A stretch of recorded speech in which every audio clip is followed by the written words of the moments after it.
वाला में गोले बनी तो देखे को हुई आवाज पर ना ध्यान देते। हमारा घर में दो चार गो भाई बड़े सोहनी के चीज कहे नहीं होता। हमारा रोज घूमे के जख्मी भैया को हो जाए जैसे कि भैया के तो बैठ के सुने के बाद हाँ जी रवि जी के हो जाए हमारे कहे एक जानी के बोलो मुआ हाँ वकील साहब बैठ के तनी सुनल ना जाए। अच्छा घीचा जी एगो गाना ना सुनी इहो बात कहता तो का कहे हमर तबीयत ठीक नहीं खेला तो बैठी ना गावे भूला जी गाना हम बैठी ना। अरे औरा तो वीडियो नहीं खे बनावत खाली ऐसा ही मोबाइल बैठ जाई बैठे अब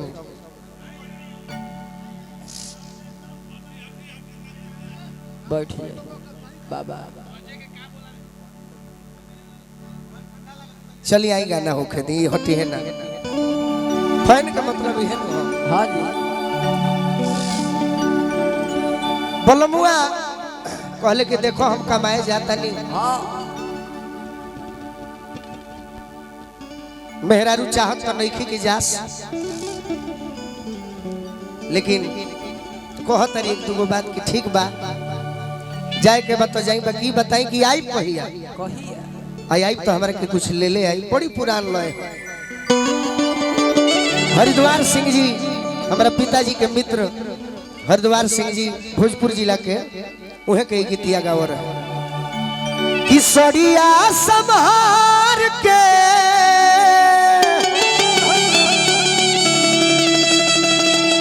जे चलो ये सहारा वाली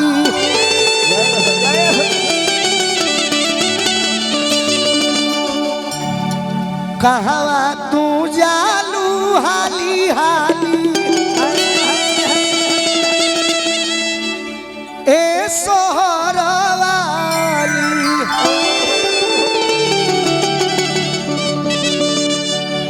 सैंडल से पैंडल मारी हैंडल चमकावेलू अब रौरा सब बोलाई तो अब हम ठेल के ना बैठा दे यहाँ के अपन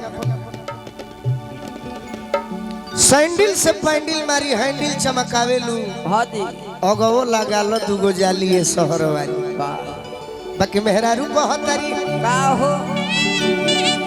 कि अब की गइल का कहिया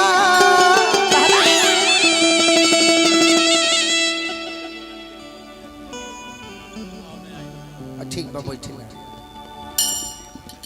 जे बस कतना कलाकार गा के मंच पर से चल गई ये लोग के नजर में हम ही एगो खबर लौकत है बैठ के जौन कहे के बा कहे सही अब रौरा ठीक बा रौरा में कोनो कमी नहीं कोई ठीक कि अब की गइल का कहिया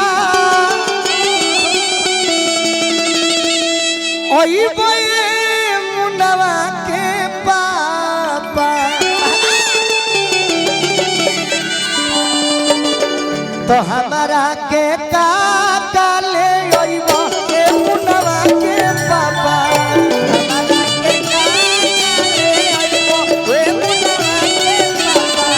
हमारा के का ले ओइबो के मुनवा के पापा हमारा के का ले ओइबो के मुनवा के पापा हमारा के का ले ओइबो के मुनवा के पापा। बहुत सुंदर बहुत सुंदर जी जी जी जी जी आरजेडी परिवार से जुड़ल बने हिमांशु भैया हिमांशु यादव जी को ठीक बा ठीक बा ठीक अच्छा अच्छा पप्पू भैया के बहनोई जी बानी हिमांशु रंजन जी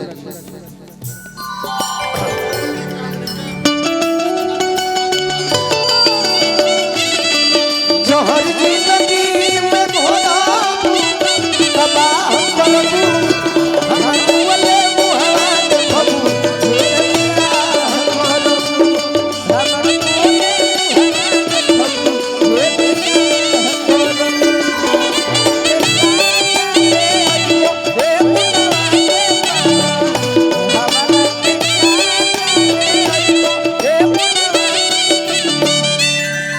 हिमांशु जी अति प्रिय बानी हमरा संदेश भोजपुर क्षेत्र में एगो हमने के अभिभावक बानी श्री अरुण यादव जी, जय पूर्व विधायक हैं, गरीब के बड़ा मानने वाला हैं, कलाकार के भी मानीला और वहाँ के प्रिय बानी हिमांशु रंजन जी। औरत कहतरी का जनी जई हो सूरत सैया, जनी जई हो दिली हो, जनी जई हो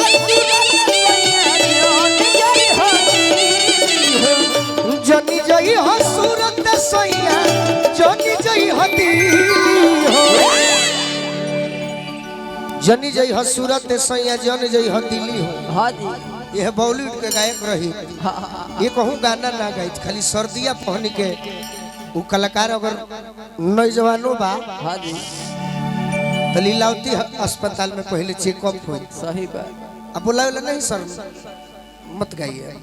आराम कीजिए, रहने दे। और सरस्वती की कृपा से देखिए 2-4 गो गवा गए ललित चाचा। जय हाँ कि जनी जई हो सूरत सैया, जनी जई हो दिल्ली हो, जनी जई हो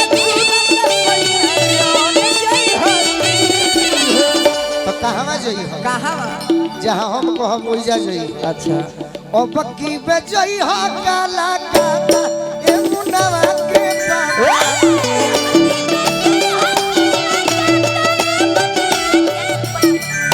ओ बक्की बे जई हो काला काला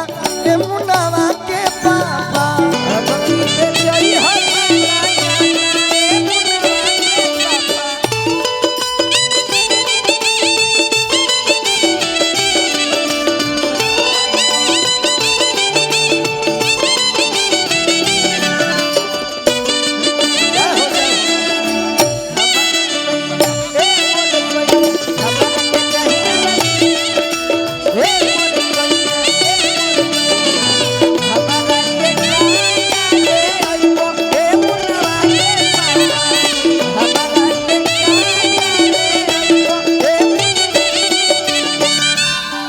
कभी कभी गानों सुनल जाला। हाँ जी हिमांशु भैया फिर रौरा के बुला ले। हाँ हाँ पक्का 10 मिनट बाद बहुत रौरा आशीर्वाद दे। उपहार में हर भारतीय नारी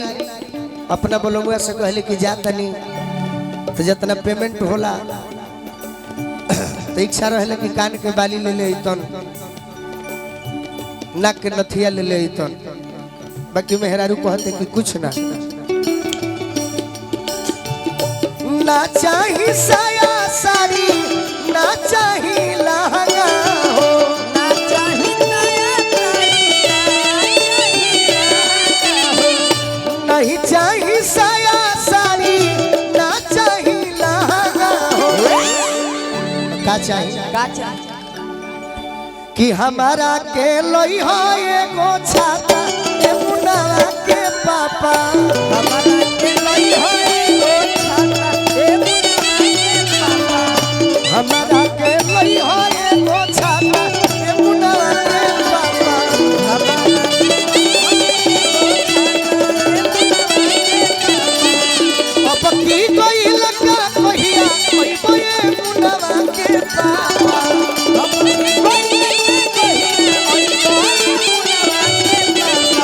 हमारा के काटल आइयो ए मुन्ना के पापा,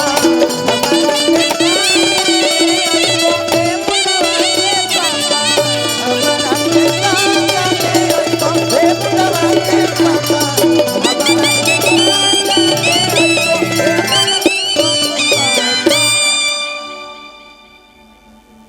गीत के आदेश आई बा।